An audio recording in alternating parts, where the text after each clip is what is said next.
4 astronautas volvieron vivos. El escudo que los protegía no debería haberlo conseguido. El 9 de abril de 2026, la cápsula Orión tocó el Pacífico. 4 astronautas salieron caminando. El mundo aplaudió y siguió adelante, pero los ingenieros de la NASA no siguieron adelante. Se quedaron mirando el escudo térmico durante días y lo que vieron no era lo que esperaban ver. Habían zonas blanquecinas donde debería haber carbonización oscura y uniforme, material que faltaba, huecos donde antes había superficie sólida. No eran marcas de un aterrizaje difícil, eran señales de que algo había fallado durante los 13 minutos más peligrosos del viaje. Para entender por qué eso importa, hay que entender contra qué luchaba ese escudo. Una cápsula que vuelve de la Luna entra en la atmósfera a casi 39.000 kilómetros por hora. A esa velocidad, el aire no se aparta, se comprime delante del vehículo hasta convertirse en plasma. La temperatura frente a la cápsula supera los 2700 grados, más del doble del punto de fusión del acero. Lo único entre los astronautas y esa bola de fuego era una capa de material llamado APCOAT pegada al fondo de la cápsula como miles de pequeñas esponjas diseñadas para quemarse de forma controlada. El problema es que en Artemis 2 algunas de esas esponjas no se quemaron de forma controlada, se desprendieron. Esto no era la primera vez. En diciembre de 2022, cuando Artemis 1 regresó sin tripulación de su vuelo de prueba, los ingenieros encontraron más de 100 cavidades en el escudo.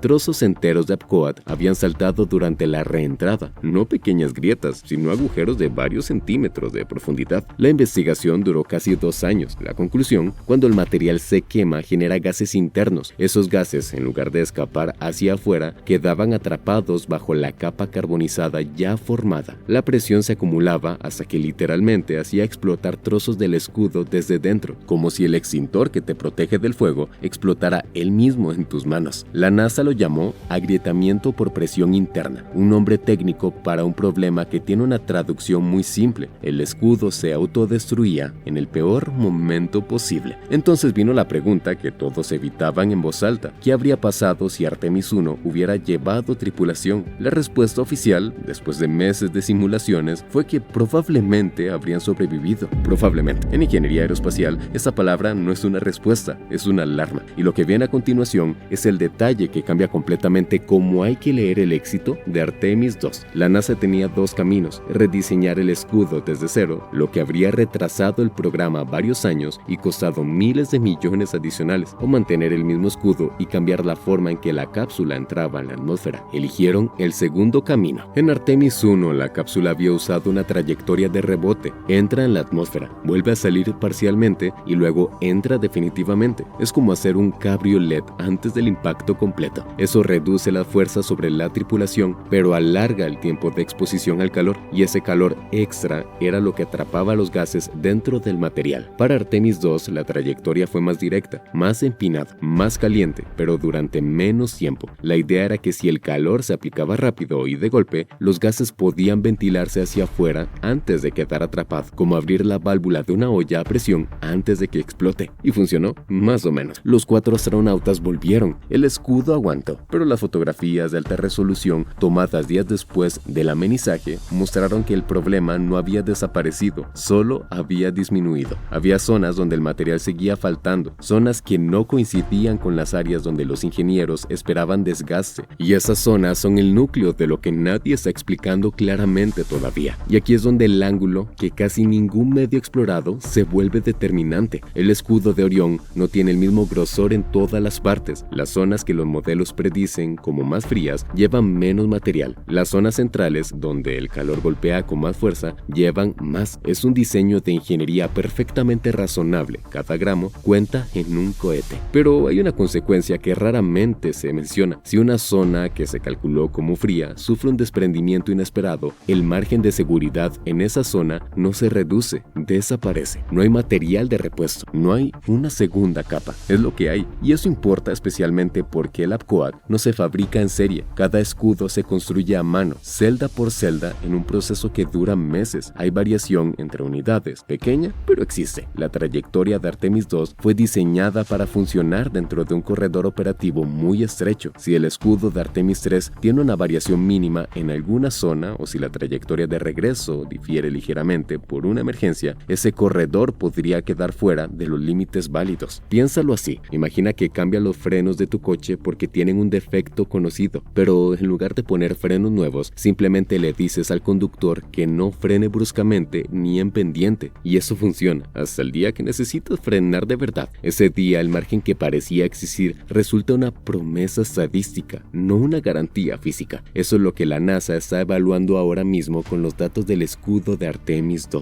y lo que decidan afectará directamente la siguiente misión. Los ingenieros envivieron cientos de sensores en el escudo antes del lanzamiento, termopares, medidores de flujo de calor, registraron datos durante toda la reentrada. En tiempo real, esos datos son ahora mismo lo más importante que existe sobre el comportamiento del APCOAD bajo condiciones reales de misión lunar, y la NASA no los ha publicado. Lo que sí han dicho es que la tripulación reportó una reentrada nominal, que las temperaturas internas de la cápsula se mantuvieron estables, que el sistema funcionó dentro de las expectativas. Todo correcto, pero no han mostrado las gráficas, no han comparado los valores reales con los modelos, no han explicado si los sensores en las zonas anómalas registraron algo distinto a lo predicho. Cuando una agencia espacial retiene datos técnicos durante semanas después de una misión exitosa, generalmente hay una razón, no necesariamente una razón alarmante, pero sí una razón, y esa razón históricamente suele ser que los datos requieren un contexto que todavía no está listo para el público. El análisis microscópico del escudo recuperado tardará meses, cortarán secciones del material, medirán la profundidad de ablación celda por celda, compararán los resultados con los modelos. Cada discrepancia será una nueva pregunta, y la suma de todas esas preguntas determinará si Artemis 3, el alunizaje real, vuela con el escudo actual o espera una solución que todavía no existe. Artemis 2 era un vuelo alrededor de la Luna, sin alunizaje, sin salida a la superficie, un viaje de ida y vuelta, con un perfil de reentrada que la NASA había diseñado específicamente para mitigar el problema del escudo. Artemis 3 es otra cosa, es el alunizaje, una misión más larga, con más variables y con un perfil de regreso que puede requerir condiciones distintas. Si los datos de Artemis 2 revelan que incluso con la trayectoria nueva hay desprendimientos significativos en zonas no previstas, alguien tendrá que tomar una decisión que nadie quiere tomar: fabricar un escudo modificado para Artemis 3 desde cero. Eso significaría meses adicionales de trabajo, posiblemente más de un año, y dado que la cápsula de Artemis 3 ya está en fases avanzadas de integración, cualquier cambio en el escudo afectaría a toda la cadena de montaje, al calendario de lanzamiento y a la fecha de regreso humano a la superficie lunar, que ya lleva varios retrasos y que actualmente apunta a 2027. Apolo llegó a la Luna con escudos más pequeños, más simples y validados tras docenas y docenas de pruebas no tripuladas. Orión ha llevado tripulación en su segundo vuelo de retorno lunar, con un problema material que aún no se entiende del todo. Esa diferencia no es un detalle menor, es la definición exacta de lo que separa un programa maduro de uno que todavía está aprendiendo. Artemis 2 fue un éxito, nadie debería poner eso en duda. 4 astronautas volvieron a casa, el escudo cumplió su función en las condiciones más extremas que puede afrontar un vehículo diseñado por humanos. Eso merece reconocimiento, pero el éxito de una misión y la certeza de diseño para las siguientes no son lo mismo, nunca lo han sido. La historia de la exploración espacial está llena de sistemas que funcionaron suficientemente bien la primera vez y fallaron la segunda cuando las condiciones cambiaron ligeramente. El Challenger no era el primero, el Columbia tampoco. Lo que la inspección post-misión de Artemis 2 ha revelado es que el escudo térmico de Orión sigue siendo un componente que entendemos menos de lo que necesitamos entender para llevar personas a la superficie lunar con confianza real, no con probabilidad, con certeza. Y esa diferencia, esa grieta entre lo que funciona estadísticamente y lo que está garantizado físicamente, es exactamente donde la historia de la exploración espacial ha cobrado sus facturas más caras. En los próximos meses los datos hablarán, y cuando lo hagan, este canal estará aquí para explicar lo que digan sin filtros. Suscríbete, dale like y nos vemos en el siguiente.